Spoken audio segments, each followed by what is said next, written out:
नमस्कार। आज फिर मौलिक अधिकारों में क्लास को आगे बढ़ाते हैं। आज का हमारा अध्ययन का बिंदु होगा निवारक की नज़रबंदी से क्या समझते हैं और राष्ट्रीय सुरक्षा कानून की उपादेयता एवं आवश्यकता बताइए। तो देखिए बच्चों, आज हम चर्चा करेंगे निवारक नज़रबंदी कि निवारक नज़रबंदी क्या होती है। तो देखो,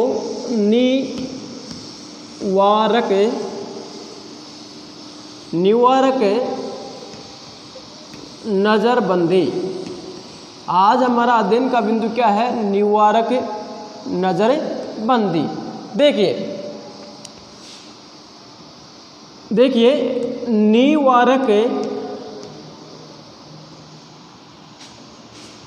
नज़रबंदी से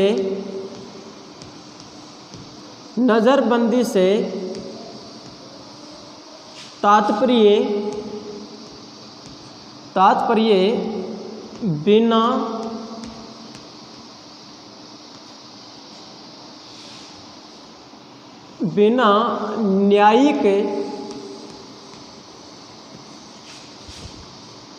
बिना न्यायिक प्रक्रिया से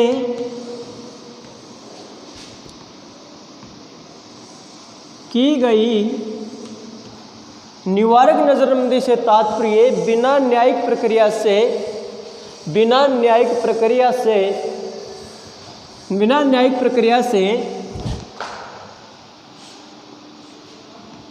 की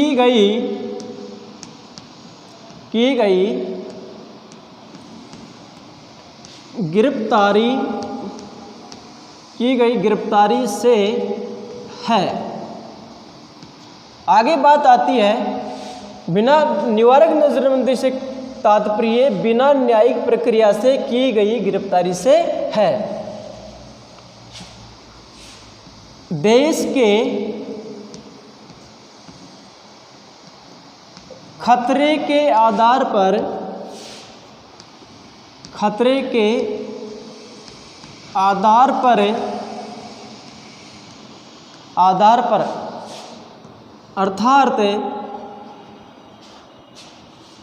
अर्थात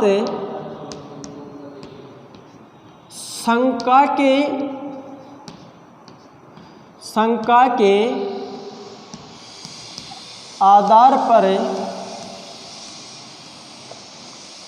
देश के खतरे के आधार पर अर्थात शंका के आधार पर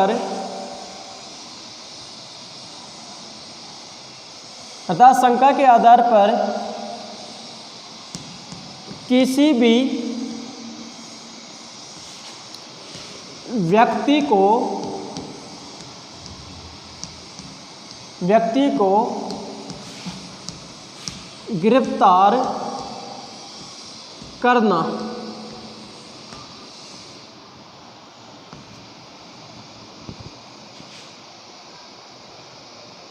निवारक नज़रबंदी क्या है? निवारक नज़रबंदी से तात्पर्य बिना न्यायिक प्रक्रिया से की गई गिरफ्तारी से है। देश के खतरे के आधार पर अर्थात शंका के आधार पर किसी भी व्यक्ति को गिरफ्तार करना क्या कहलाती है? निवारक नज़रबंदी। क्या कहलाती है? निवारक नज़रबंदी। देखिए आगे, निवारक नज़रबंदी किसी भी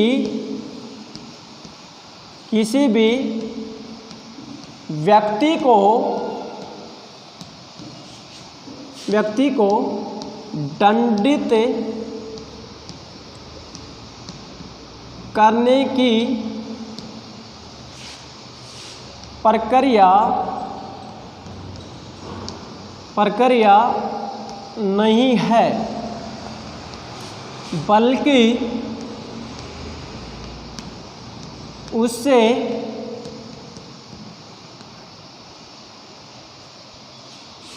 अपराध से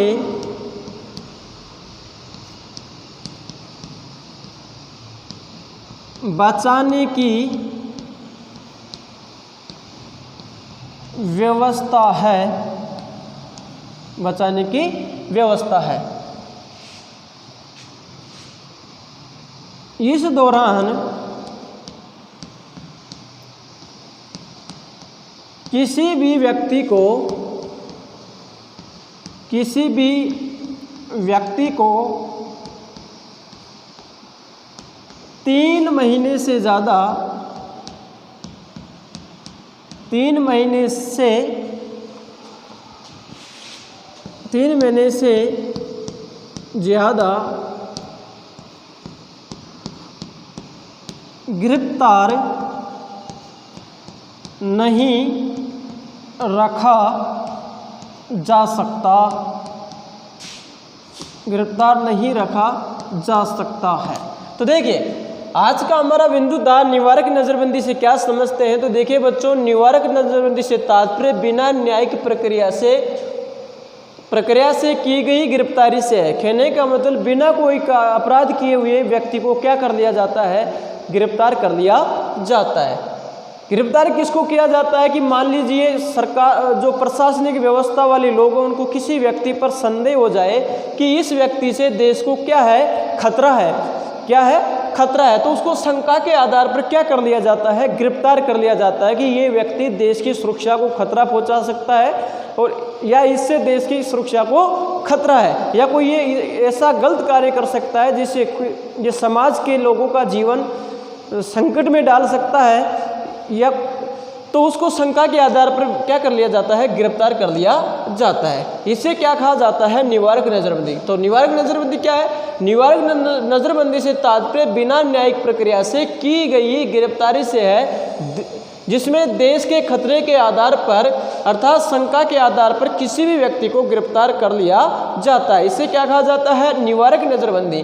देखिए आगे बात आती है, निवारक नज़रबंदी किसी व्यक्ति को दंडित करने की प्रक्रिया नहीं है। निवारक नज़रबंदी में किसी व्यक्ति को गिरफ्तार किया जाता है शंका के आधार पर, तो उसको दंडित नहीं किया जाता है। ये तो उसको अपराध को रोकने की प्रक्रिया है कि मान लीजिए कोई अपराध करने जा रहा है तो उसको गिरफ्तार कर लिया तो अपराध करने से बच जाता है, इससे देश की सुरक्षा हो जाती है और खुद भी दंडित होने से बच जाता है, अपराध नहीं कर पाता है। तो कहने का मतलब निवारक नज़रबंदी किसी व्यक्ति को दंडित करने की प्रक्रिया नहीं है बल्कि उससे अपराध करने से बचाने की व्यवस्था है। अब सबसे बड़ी बात यह है कि अगर किसी व्यक्ति को निवारक नज़रबंदी के दौरान गिरफ्तार कर लिया है तो उसको 3 महीने से ज़्यादा गिरफ्तार नहीं रखा जा सकता है। ठीक है, आगे बात आती है राष्ट्रीय सुरक्षा अधिनियम। राष्ट्रीय सुरक्षा अधिनियम का महत्व, अगला बिंदु है राष्ट्रीय सुरक्षा अधिनियम। तो देखिए यह उपादेयता प्रश्न आ जाता है, राष्ट्रीय सुरक्षा अधिनियम का महत्व बताइए या उसकी उपादेयता बताइए, उपादेयता बताइए। तो देखिए समझने का प्रयास करना, निवारक नज़रबंदी आपकी समझ आई होगी। अब आगे आती है कि राष्ट्रीय सुरक्षा अधिनियम क्या है, इसकी क्या उपादेयता है। तो देखिए बच्चों, हम लिखेंगे दिसंबर 1980 में सरकार ने राष्ट्रीय सुरक्षा अध्यादेश लागू किया। दिसंबर 1980 में सरकार ने राष्ट्रीय सुरक्षा अधिनियम पारित किया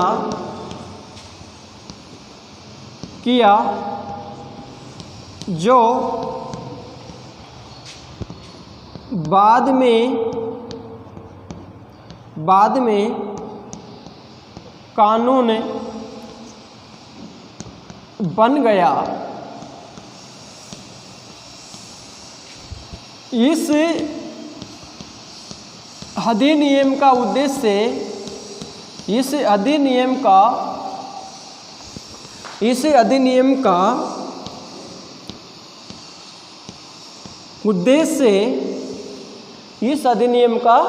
उद्देश्य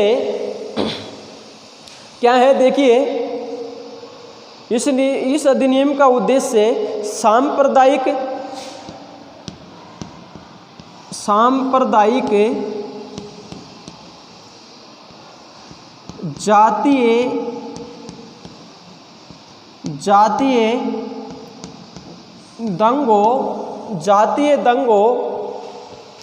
जातीय दंगों व देश की सुरक्षा के लिए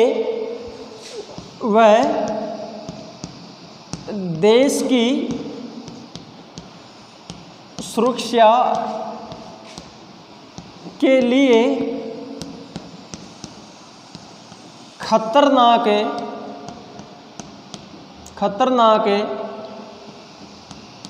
गतिविधियों में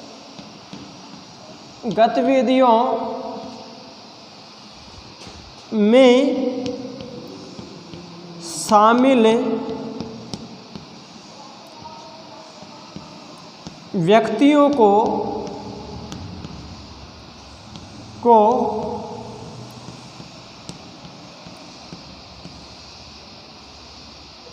निरुद्ध करना है। तो देखिए, राष्ट्रीय सुरक्षा अधिनियम का महत्व या उपादेयता बताइए। तो दिसंबर 1980 में सरकार ने राष्ट्रीय सुरक्षा अधिनियम पारित किया, अध्यादेश पारित किया या अधिनियम पारित किया, जो बाद में कानून बन गया। इस अधिनियम का उद्देश्य सांप्रदायिक जातीय दंगों और देश की सुरक्षा के लिए खतरनाक गतिविधियों में शामिल व्यक्तियों को निरुद्ध करना है। कहने का मतलब इसका ये है कि ऐसे व्यक्ति होते हैं समाज में जो सांप्रदायिक हिंसा को बढ़ा देते हैं, जातीय दंगों को बढ़ा देते हैं, धर्म को, जातियों को आपस में लड़ा देते हैं, या ऐसे खतरनाक गतिविधियों में शामिल होते हैं जिससे देश को, समाज को, स्वयं को खतरा रहता है। उसको सरकार इस अधिनियम के द्वारा क्या करती है, ऐसे व्यक्तियों को क्या करती है, चिन्हित कर लेती है, उनको निरुद्ध कर लेती है कि ये व्यक्ति ऐसे हैं कि इनसे देश की सुरक्षा को खतरा है, इनसे ये जातीय दंगे भड़का सकते हैं, सांप्रदायिक दंगों को उकसा सकते हैं। तो उनको सरकार पहले ही निरुद्ध का मतलब क्या कर लेती है, चिन्हित कर लेती है। क्या कर लेती है, चिन्हित कर लेती है। इस अधिनियम के द्वारा ऐसे व्यक्तियों को नज़रबंद कर दिया जाता है। इस अधिनियम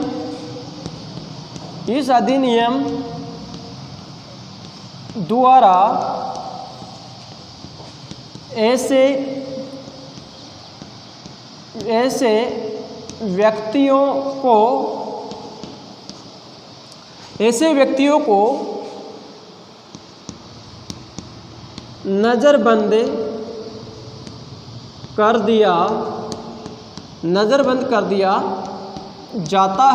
व्यक्तियों को नज़रबंद कर दिया जाता है। यह अधिनियम 5 अगस्त 2019 से संपूर्ण भारत में लागू है। यह अधिनियम, तो देखिए, राष्ट्रीय सुरक्षा अधिनियम का महत्व या उपादेयता बताइए। तो बच्चों समझना, दिसंबर 1980 में सरकार ने राष्ट्रीय सुरक्षा अधिनियम से संबंधित एक अध्यादेश पारित किया था, जो बाद में क्या बन गया, कानून बन गया। अध्यादेश क्या होता है कि भारतीय संविधान के अनुच्छेद जो 123 है, उसमें राष्ट्रपति को ये अधिकार है कि वह विशेष परिस्थितियों में देश की संकट की स्थिति को देखते हुए या ऐसी कोई स्थिति आ जाए तो जिसमें विशेष कानून बनाने की ज़रूरत है, उस स्थिति में अनुच्छेद 123 का प्रयोग करते हुए वो अध्यादेश जारी करता है। तो देखिए, अध्यादेश क्या होता है, अधिकतम 42 दिन तक लागू होता है। लेकिन अगर मान लीजिए बाद में सरकार इस पर अनुमोदन करा ले, संसद में इसको पारित करवा ले, तो ये कानून बन जाता है। तो वैसे की वैसे स्थिति राष्ट्रीय सुरक्षा अधिनियम की थी। तो क्या हुआ, दिसंबर 1980 में सरकार ने राष्ट्रीय सुरक्षा अधिनियम से संबंधित अधिनियम पारित किया, जो बाद में कानून बन गया। दिसंबर 1980 में सरकार ने क्या किया, राष्ट्रीय सुरक्षा अधिनियम पारित किया, अध्यादेश पारित किया, जो बाद में कानून बन गया। इस अधिनियम का उद्देश्य सांप्रदायिक जातीय दंगों व देश की सुरक्षा के लिए खतरनाक गतिविधियों में शामिल व्यक्तियों को निरुद्ध करना है। इस अधिनियम द्वारा ऐसे व्यक्तियों को नज़रबंद कर दिया जाता है। इस अधिनियम द्वारा ऐसे व्यक्तियों को नज़रबंद कर दिया जाता है। कैसे व्यक्तियों को? जिनसे देश की सुरक्षा को खतरा है, उनको चिन्हित करके उनको पहले से ही क्या कर दिया जाता है, जैसे दंगे भड़क रहे हैं या चुनाव हो रहे हैं, ठीक है, उस समय ऐसे व्यक्तियों को जो दंगे करवा सकते हैं, लड़ाई करवा सकते हैं, उन व्यक्तियों को पहले ही चिन्हित करके क्या कर दिया जाता है, नज़रबंद कर दिया जाता है, गिरफ्तार कर लिया जाता है। तो देखिए, यह अधिनियम 5 अगस्त 2019 से संपूर्ण भारत में लागू है। इसका मतलब यह है कि जम्मू कश्मीर में यह अधिनियम पहले लागू नहीं होता था, क्योंकि उसको विशेष राज्य का दर्जा प्रदान था, ठीक है। लेकिन जैसे ही धारा 370 हटी 5 अगस्त 2019 को, तो यह अधिनियम भी संपूर्ण भारत में क्या हो गया, लागू हो गया। आगे बात देखिए बच्चों, एक प्रमुख कानून के बाद में बात करते हैं। राष्ट्रीय ST/SC से संबंधित एक कानून है। तो देखिए,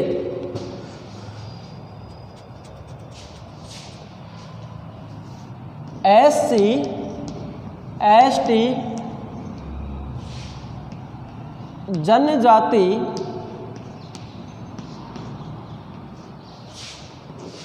निरोधक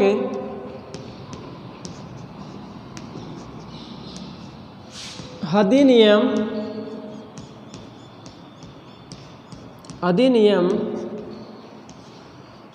1989 में लागू हुआ।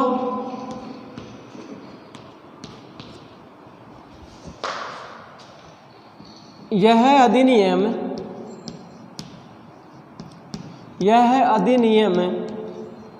अस्पृश्यता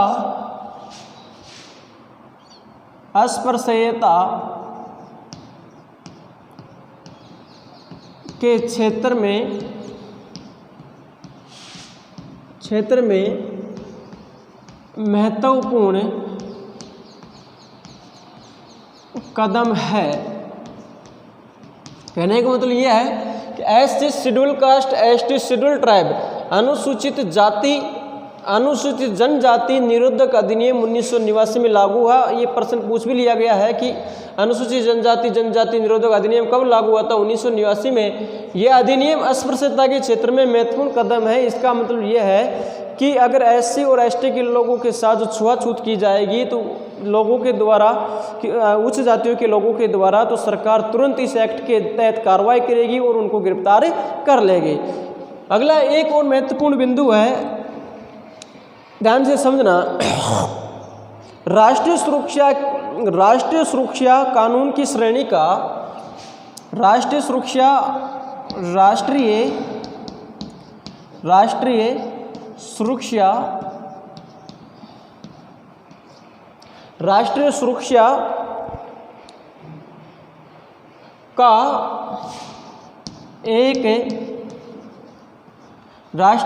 का एक कानून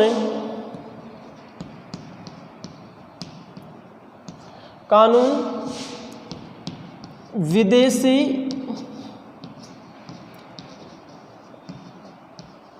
मुद्रा का संरक्षण व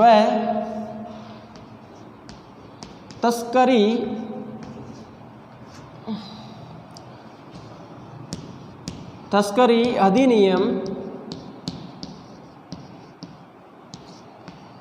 1974 में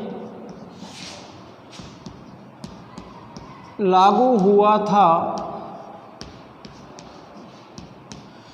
तो राष्ट्रीय सुरक्षा का एक कानून विदेशी मुद्रा का संरक्षण व तस्करी अधिनियम कब लागू हुआ था बच्चों? 1974 में। कब लागू हुआ था? 1974 में लागू हुआ था। तो देखिए, आज हमने अध्ययन किया कि निवारक नज़रबंदी क्या होती है। तो देखिए, निवारक नज़रबंदी क्या होती है, तो समझने का प्रयास करना कि निवारक नज़रबंदी बिना न्यायिक प्रक्रिया से की गई गिरफ्तारी है। यह किसी भी व्यक्ति को शंका के आधार पर गिरफ्तार किया जा सकता है इसके अंदर।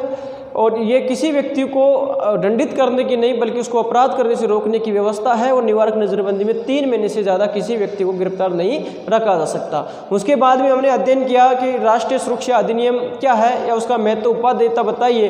तो दिसंबर 1980 में सरकार ने एक अध्यादेश पारित किया जो बाद में कानून बन गया। इस अधिनियम का उद्देश्य सांप्रदायिक जातीय दंगों व देश की सुरक्षा से संबंधित खतरनाक गतिविधियों में